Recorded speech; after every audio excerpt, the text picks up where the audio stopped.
రీతిగా మరి ఈరోజు మరి యొక్క సభలో ఈ యొక్క మీటింగ్కి ఆహ్వానించినటువంటి దైవజనులు మాన్య డాక్టర్ ఎలీషానంద్ గారికి, అలాగే వేదిక పొందినటువంటి అన్ని శ్యామానంద్ గారికి కూడా ప్రత్యేకమైన వందనాలు తెలియజేస్తున్నాను.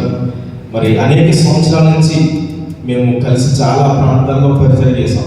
నేను ఎంఎస్లో ఉన్నప్పటి నుంచి మ్యూజిక్ వాయిస్తున్నప్పుడు అప్పటి నుంచి కూడా అనేక ప్రాంతాలు ఆంధ్రప్రదేశ్లో అలాగే ఒరిస్సాలో అనేక ప్రాంతాలకు వెళ్తూ మరి దేవుడి యొక్క సువార్తలో అందరం కలిసి పరిచయం చేశాం.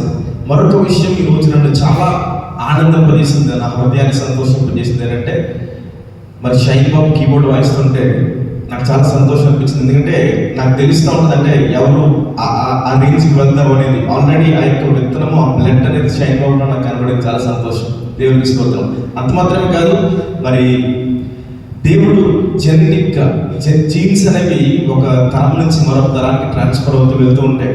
అదే రీతిగా మ్యూజిక్ అనేటువంటి ఆ జీన్స్ మరి మా పెదనాన్నగారి దగ్గర నుంచి మరి మా అందరికీ తర్వాత మా బాబాయ్ కానీ లేకపోతే తర్వాత మేము కానీ మేమందరం కూడా మరి దేవుని కృపను బట్టి ఎక్కడా ఏం నేర్చుకోకపోయినా దేవుడు మా యొక్క లోపల మా యొక్క రక్తంలో మరి ఈ యొక్క జీన్స్ని, మ్యూజిక్ అనే జీన్స్ని దేవుడిని ఆరాధించడానికి దేవుడు అనుగ్రహించారు. అందుకే దేవునికి స్తోత్రం కలుగును గాక. మరి ఇప్పటి వరకు అందరూ కూడా నాకు తెలిసి జోషిబాబు కూడా చక్కగా ప్యాడ్స్ ప్లే చేస్తున్నాడు. చాలా సంతోషం. మోజెస్ కూడా, స్మైల్ తెలుగు కూడా అందరూ చాలా సంతోషంగా మరి మా కుటుంబంలో పుట్టిన వారందరినీ దేవుడు ఎన్నుకొని వాడుకుంటున్నాడు. దేవునికి స్తోత్రం, హల్లెలూయా. మరి ఆ తర్వాత మరి అన్నీ కూడా శామని కూడా వాక్యాన్ని అందిస్తారు. కాబట్టి నేను క్లుప్తంగా కొన్ని విషయాలు ప్రభు నా హృదయంలో ఉంచినటువంటి మాటలు మీతో పంచుకోవాలని ఆశపడుతున్నాను. మొదటిగా మిమ్మల్ని ఒక ప్రశ్న వేస్తే మీ జవాబులు కూడా నాకు తెలుసు. ఆ ప్రశ్న ఏంటంటే, మీకు ఇష్టమైన యవ్వనస్తుడు ఎవరు బైబిల్ నుంచి అడిగితే మీరు చాలామంది సమూయేలు అంటారు, లేకపోతే యోసేపు అంటారు, లేకపోతే దావీదు అంటారు, ఎలీషా అంటారు. లేకపోతే మన ప్రార్థనలు ఎలా ఉంటాయంటే, మన సంఘంలో సమూయేలు కావాలి, మన సంఘంలో ఏలియా వంటి వారు కావాలి, ఎలీషా వంటి వారు కావాలి, దావీదు వంటి ఆరాధకులు కావాలని ప్రార్థన చేస్తున్నాం. అయితే మనం కొన్నిసార్లు కొంతమంది వ్యక్తుల్ని ఏదో అలా టచ్ చేసి వెళ్ళిపోతాం తప్ప వారి గురించి క్షుణ్ణంగా మనము వారి యొక్క జీవితాన్ని పరిశీలన చేయం.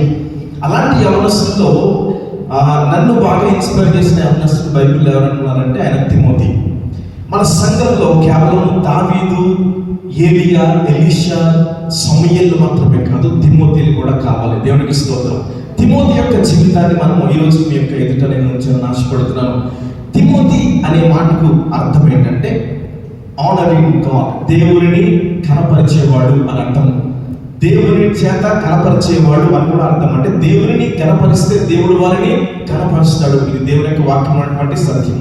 సో తిమోతి అనే మాటకు అర్థము దేవుడిని కనపరిచేవాడు.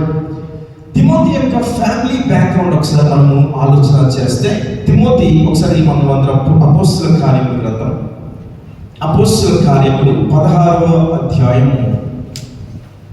మొదటి నుంచి కొన్ని మాటలు చదవండి. 16వ అధ్యాయం మొదటి నుంచి కొన్ని మాటలు చదవండి. ఎస్, తిమోతి అనే ఒక శిష్యుడు ఉండెను, యూదురాలి కుమారుడు.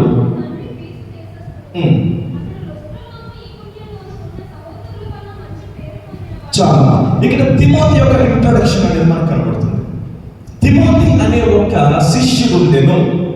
అతడు ఏ ప్రాంతానికి చెందినవాడు అంటే లుస్త్రా అనేటువంటి పట్టణానికి చెందినటువంటి వ్యక్తి తిమోతి.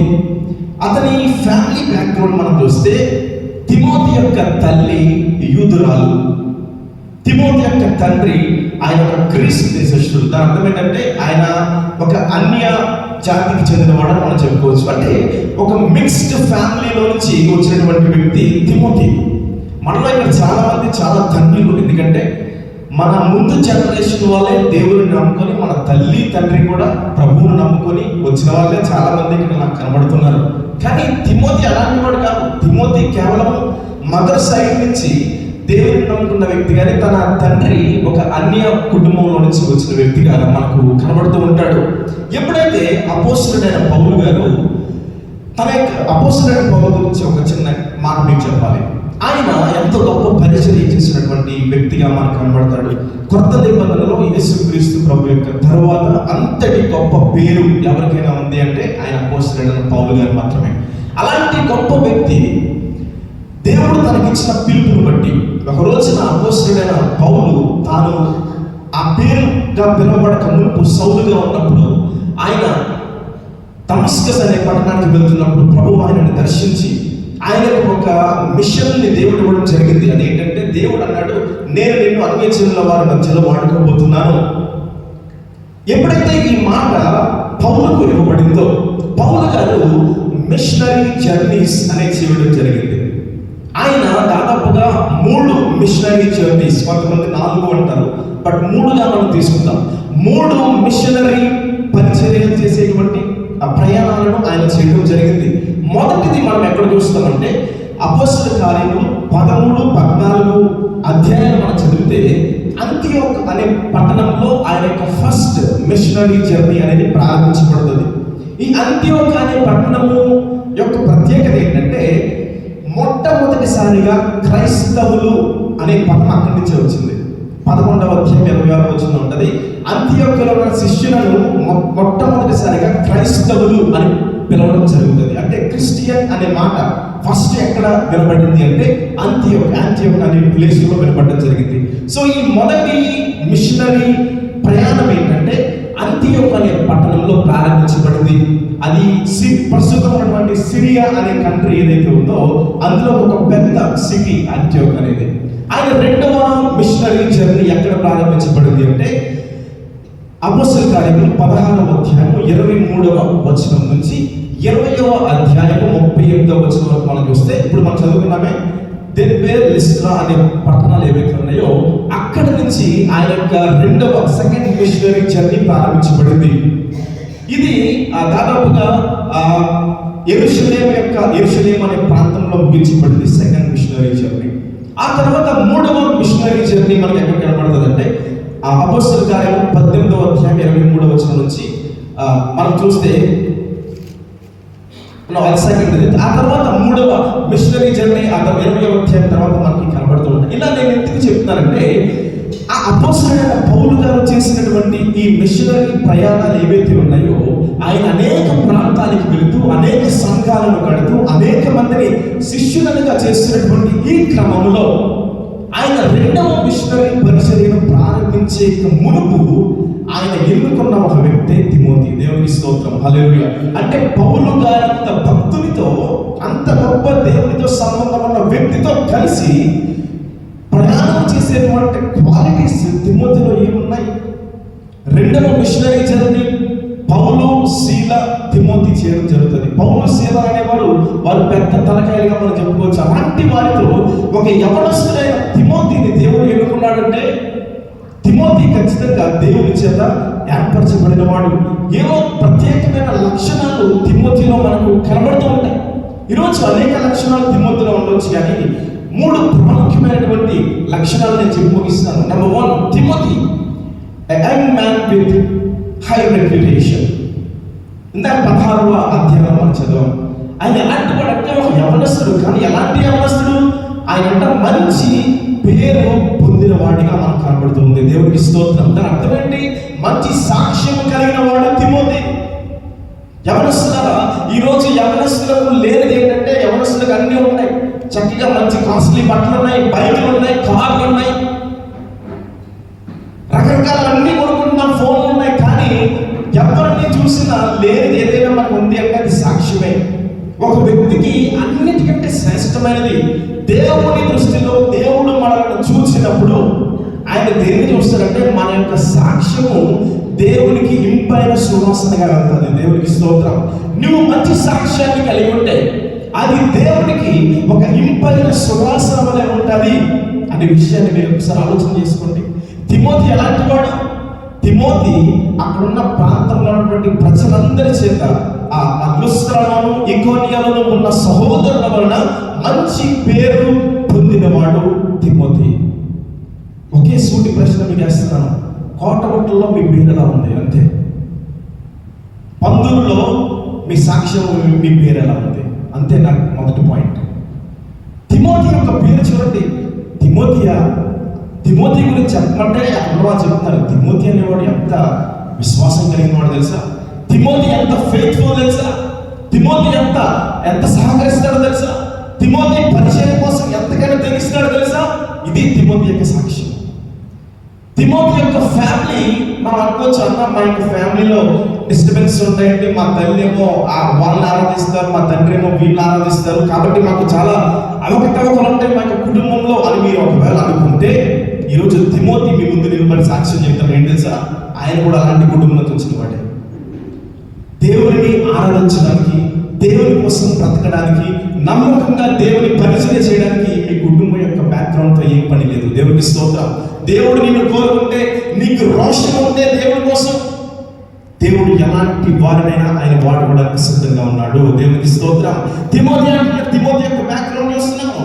తల్లి మాత్రము, ఆ తర్వాత మనకి తిమోతి గురించి ఒక మంచి సాక్ష్యం పౌరు భక్తుడు పలుకుతాడు, మనందరికీ బాగా తెలుసు కదా. తిమోతికి రాసిన 2వ పత్రికలో 1వ అధ్యాయము 5వ వచనం, అంటే చూడండి లాస్ట్ 3 లైన్లు. ఆ విశ్వాసము మొదట నీ అమ్మాయిన లోయలోను మీ తల్లి అయిన యునీకేలోను వసించెను, అది నీ యందు సహా వసించుచున్నదని నేను రూఢిగా నమ్ముచున్నాను. దేవునికి స్తోత్రం. హల్లెలూయా.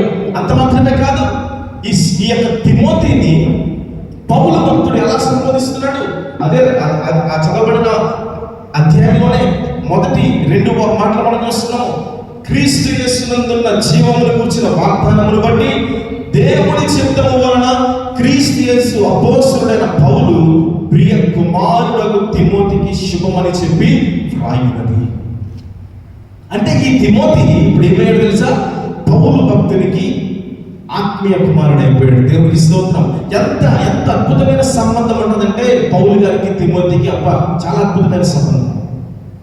పౌలు గారు చెరసాలలో ఉంటే సంఘానికి పౌలు గారికి మధ్యవర్తిత్వం చేసిన వ్యక్తి తిమోతి. సంఘం యొక్క క్షేమాన్ని పౌలుకు అందించేవాడు, పౌలు యొక్క క్షేమాన్ని సంఘానికి అందించేవాడు.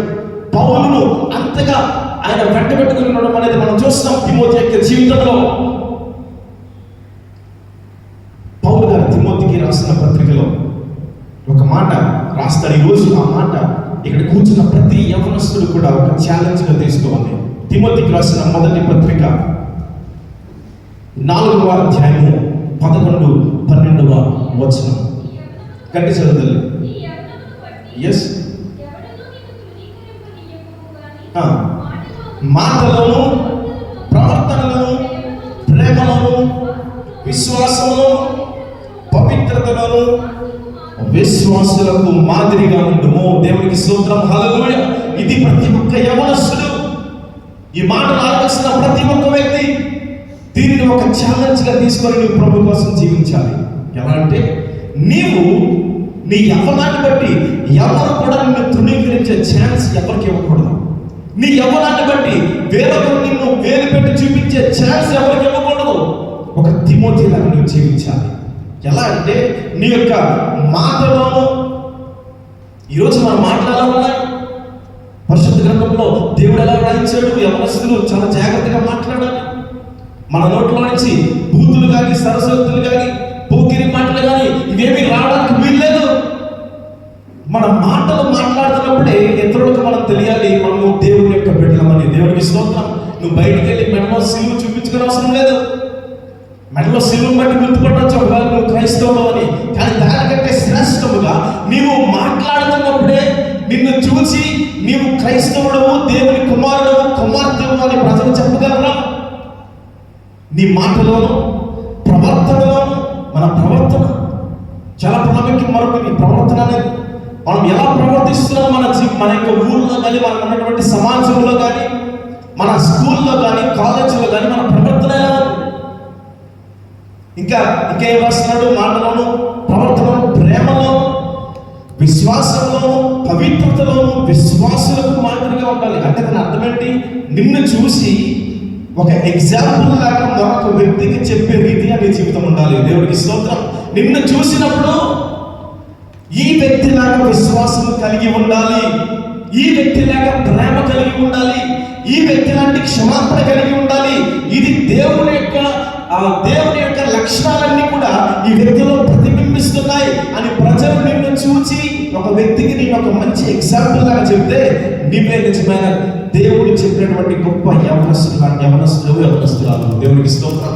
ఒక తిమోతి అలా జీవించాడు.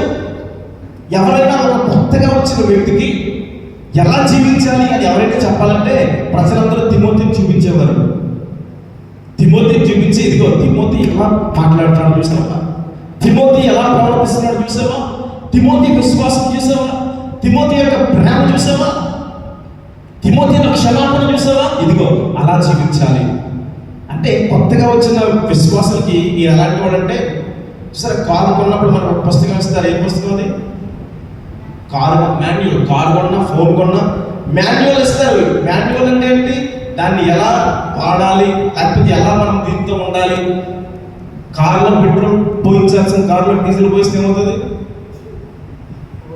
ఇవన్నీ ఎందులో ఉంటాయి? అందులో ఉంటాయి. ఎప్పుడు సర్వీసింగ్ చేయించాలి, సర్వీసింగ్ చేయించుకుంటా కొత్తగా కదా అని అదే పనిగా తిరిగేస్తూ ఉంటే ఏమవుతుంది? ఎక్కడో రోడ్డు మధ్యలో ఆగిపోతాం నుంచి కాదు. ఇవన్నీ మాన్యువల్లో కనబడింది. ఒక మాన్యువల్ లాంటి వాడు తిమోతి. క్రైస్తవునిగా ఎలా జీవించాలి అంటే తిమోతి జీవితాన్ని చూస్తే చాలు. ఈరోజు ప్రియ అభిస్తున్నారా,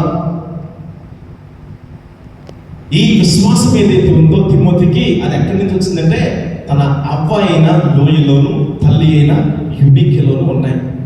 మరొక మాట నేనేం చెప్పాలనుకుంటున్నానంటే, తరతరాలుగా నీకు ఇవ్వబడుతున్న ఈ గొప్ప స్వాస్థ్యము ఏదైతే ఉందో, దేవుని భక్తి ఏదైతే ఉందో, దేవుని యందు విశ్వాసం ఏదైతే ఉందో, దానిలో నువ్వు ఎలా కొనసాగుతున్నావు?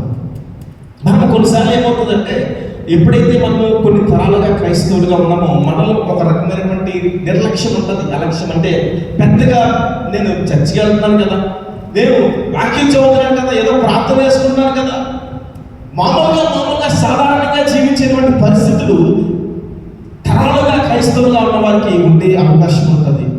కానీ ఈరోజు తిమోతి మనకి ఛాలెంజ్ చేస్తారు. ఏంటి సార్? తనకి తల్లి బోధించిన, అవ్వ బోధించినంటే అప్పటి నుంచి ఒక పక్క నుంచి క్రైస్తవుడిగా అంటే ఒక దేవుని యొక్క లేఖనాలను నేర్చుకునే వ్యక్తిగా ఉన్నటువంటి తిమోతి తాను మరణించే వరకు తాను దేన్నైతే నేర్చుకున్నాడో దాన్ని మాత్రమే పట్టుకొని ఉన్నాడు. దేవునికి స్తోత్రం.